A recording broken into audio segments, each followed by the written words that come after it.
You know what's strange? The people who could buy anything they want often choose to buy almost nothing. Warren Buffett lives in the same house he bought in 1958 for $31,500. Mark Zuckerberg drives a Honda Fit. Ingvar Kamprad, the IKEA founder worth billions, flew economy class and drove a 15-year-old Volvo until he died. This isn't about being cheap. This is strategic.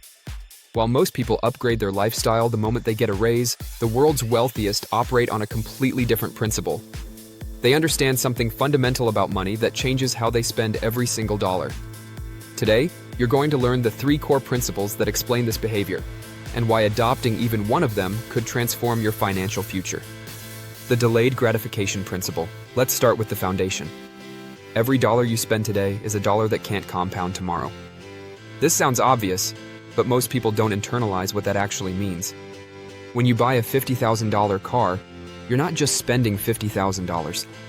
You're spending the future value of that money. If you invested that $50,000 instead, and it grew at 10% annually, in 30 years, that's $872,000. You didn't buy a car. You bought away nearly $1 million of future wealth. Wealthy people see this calculation instantly. They've internalized opportunity cost. Every purchase decision runs through this filter.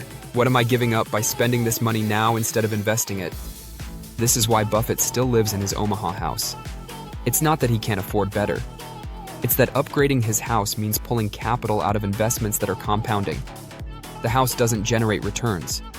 His portfolio does. Now, here's where most people make a critical mistake. They confuse net worth with spendable income.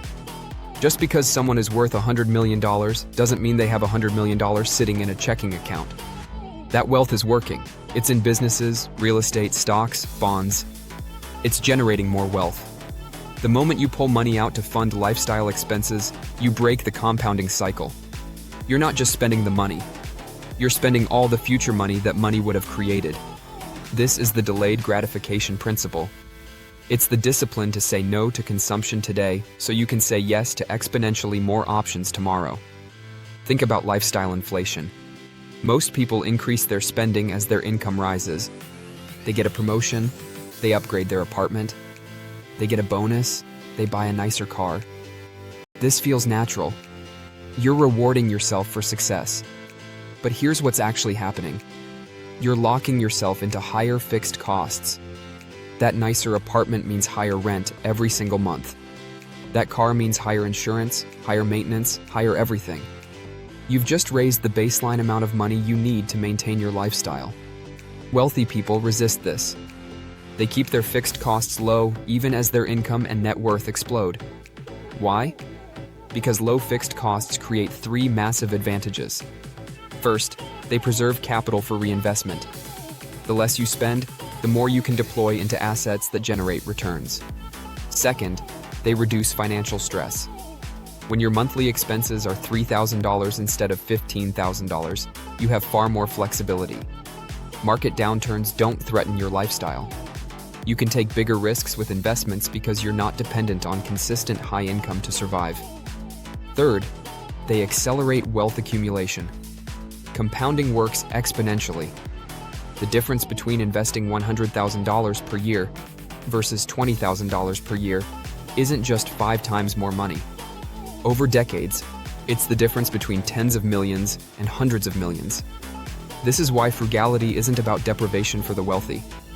It's about strategic resource allocation. They're not sacrificing. They're choosing the bigger prize: financial independence, optionality, and generational wealth over the temporary satisfaction of consumption. The key insight is this: your lifestyle is either working for you or against you.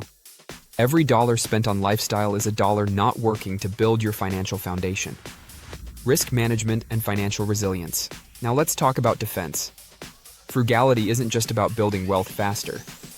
It's about protecting the wealth you already have. High spending creates vulnerability. When your lifestyle requires $20,000 per month to maintain, you need consistent income to support it. That means you can't afford market downturns. You can't afford to take time off. You can't afford to pivot your career or take entrepreneurial risks. You've built a financial prison. Your high expenses dictate every decision you make. Wealthy people understand this intuitively. They keep their fixed costs low deliberately because it gives them strategic flexibility. When the market crashes, they're not forced to sell assets at a loss to cover living expenses. They can wait. They can hold. Better yet, they can buy when everyone else is panic selling. This is the defensive power of frugality. Low expenses mean you can weather any storm. You're not dependent on perfect market conditions or consistent income streams. You have breathing room. Think about 2008. The financial crisis wiped out fortunes. But the people who survived and thrived weren't the ones with the biggest houses or fanciest cars. They were the ones with low overhead and liquid capital. They could hold their positions while others were forced to liquidate. Then they bought assets at massive discounts. Frugality creates that resilience. It's your financial shock absorber. There's another dimension to this. When your lifestyle costs are low, your risk tolerance changes completely.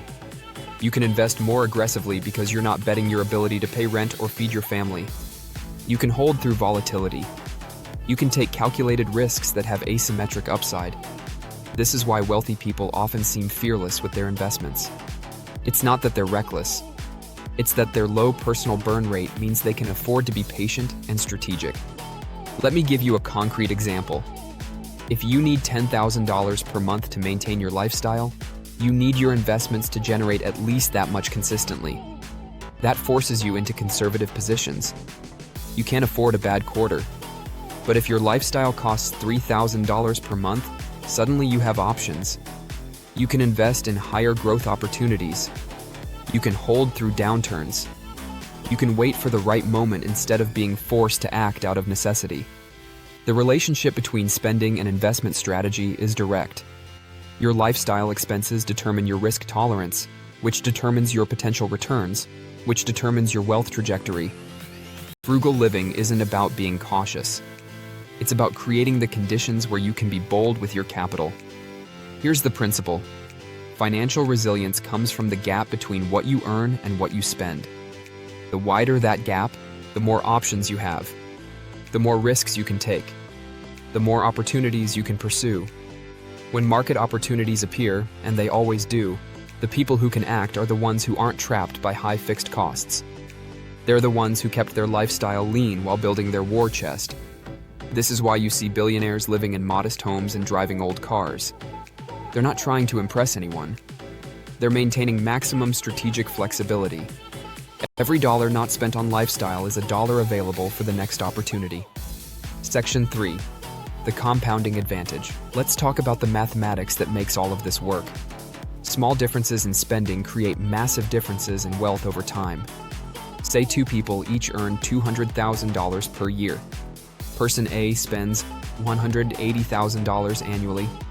Person B spends $80,000. Both invest the difference at 10% annual returns. Person A invests $20,000 per year. After 30 years, they have $3.6 million. Person B invests $120,000 per year. After 30 years, they have $21.7 million. Same income, 6 times the wealth. The only difference is spending discipline. This is the compounding advantage. It's not linear, it's exponential. Every dollar you don't spend today doesn't just save you that dollar, it generates returns. Then those returns generate returns. Then those returns on returns generate more returns. The math is brutal if you're on the wrong side of it, but it's extraordinary if you're on the right side. Here's the mindset shift that changes everything. Most people ask, what can I afford? Wealthy people ask, what advances my goals? That's a completely different framework. What can I afford is about consumption. What advances my goals is about strategy. When you evaluate every purchase through the lens of whether it moves you closer to financial independence, most spending stops making sense. The new car doesn't advance your goals. The bigger apartment doesn't advance your goals. The luxury vacation doesn't advance your goals. What advances your goals? Acquiring assets, building businesses, investing in skills that increase your earning power, deploying capital into opportunities that compound. This is the identity shift. Wealthy people don't see themselves as consumers. They see themselves as capital allocators. Their job isn't to spend money. It's to deploy money strategically to generate more money. Every purchase decision becomes an investment decision. Is this the best use of this capital? What's the return on investment? What's the opportunity cost? When you adopt this identity, frugality isn't sacrifice. It's strategy. You're not depriving yourself. You're choosing the option with the highest expected value. Here's the final principle. Frugality isn't about living small. It's about thinking big. It's about refusing to trade long-term wealth for short-term consumption. It's about understanding that every dollar is a tool, and tools should be used to build, not to decorate. Conclusion: the takeaway: frugality is a wealth-building strategy, not a personality trait. The billionaires living like they're broke understand opportunity cost, risk management, and compounding in ways most people never consider. Your next step? Pick one spending category and evaluate it through this lens. What are you actually buying? Start there. If this changed how you think about money, subscribe for more strategic wealth principles.